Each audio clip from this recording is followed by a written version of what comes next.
In this video, we are going to see the introduction to the course. Mainly, the course provides the fundamental techniques of knowledge discovery and data mining, and the issues in KDD, practical use and its tools. And we are going to see several case studies of KDD applications in real world. These are some of the prerequisites of the course.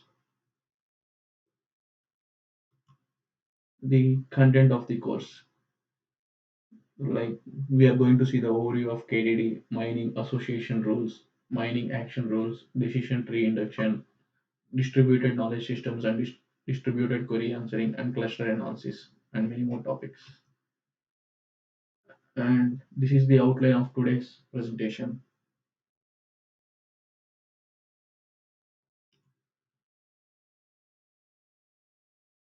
And now we are going to the see the what is KDD and why. KDD is the automatic extraction of non-obvious hidden knowledge from large volumes of data. Is also known as identifying unknown patterns from the data. And now we are going to see what is data and what is information and what is knowledge. Data is nothing but a string, a number, or object which we collect daily.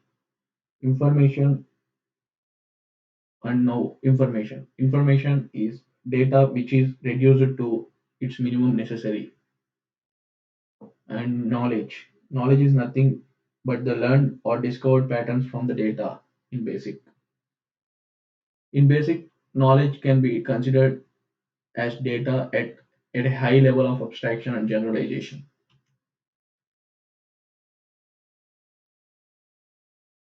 And this is the vague introduction of how a data can be transformed to the knowledge, and this you will be learning in the future videos how to do this and all. And now generally people will gather large amounts of data, and the true value of the data depends on the ability to extract information useful for decision support. Then only the large volumes of data can be helpful for us.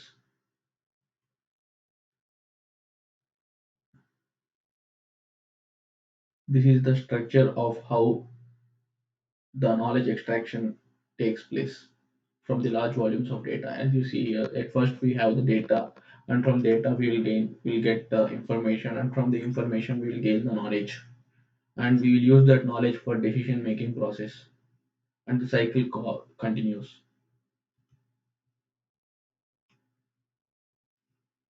The KDD process. The KDD process is the non-trivial process of identifying valid, novel, potentially useful, and ultimately understandable patterns in data.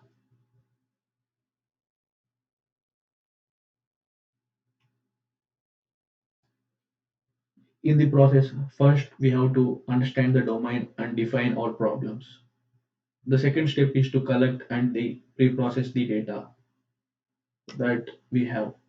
And the third step is data mining.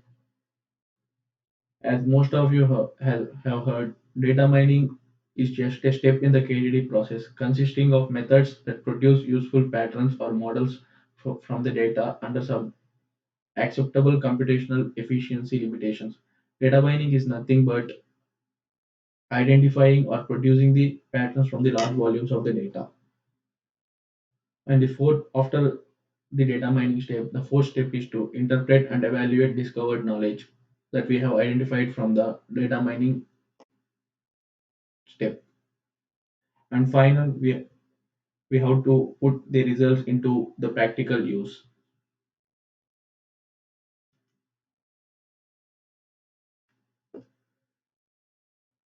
And this is the structure or how the data KDD process goes on.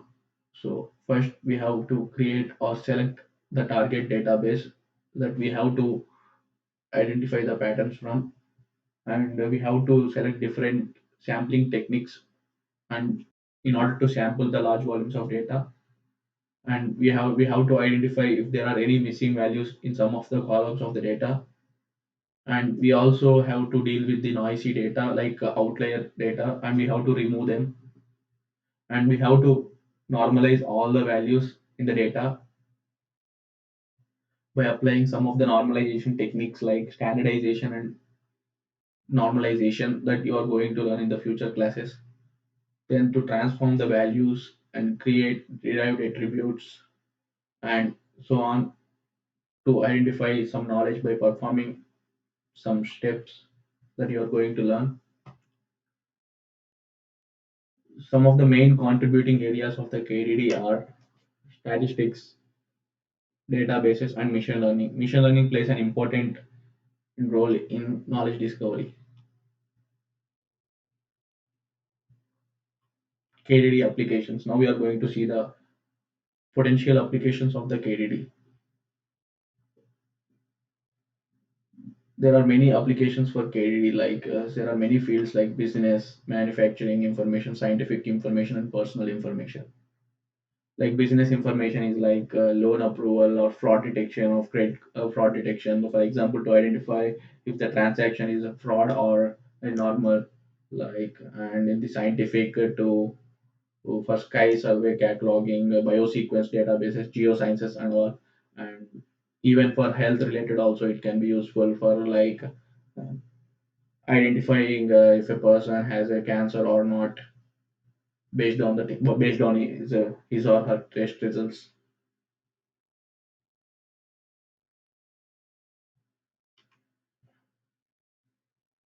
A KD is a According to a survey, a KD is a new and a fast growing area.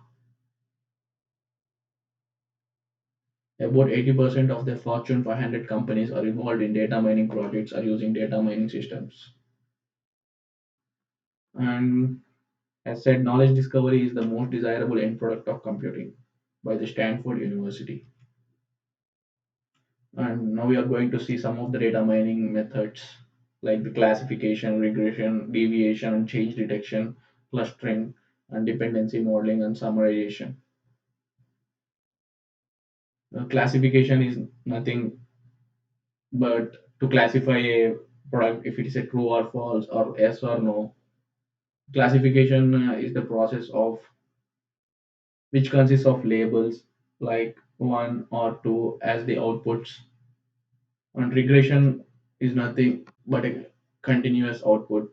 Like there will be no labels, like the values of the regression output will be continuous. The clustering is nothing but grouping in the parts of the data. As I said earlier, classification, like the data will be there, and we have to identify if the person has a cancer or not. So we need to find the general patterns, and to identify this for the classification problems, we have many techniques like decision trees and neural networks and random forests and so on. And this is the general rule induction of how the classification problem works. It will calculate the certainty and uncertainty of it, if a person has a cancer or not. Like in this case, the output has given that the cell is a healthy cell and the certainty value of 92%. Then we can say that the person doesn't have a cancer. In the other case, as we see, the output has given as cancerous cell and the certainty is 87%. So we can say that the person has a cancer by seeing this output. And this is the general structure of how the decision trees looks like, and you are going to see how they are built and how they are useful for classification and all in the future videos. And even decision trees can also be used for regression purposes as well. Classification and neural networks are the most widely used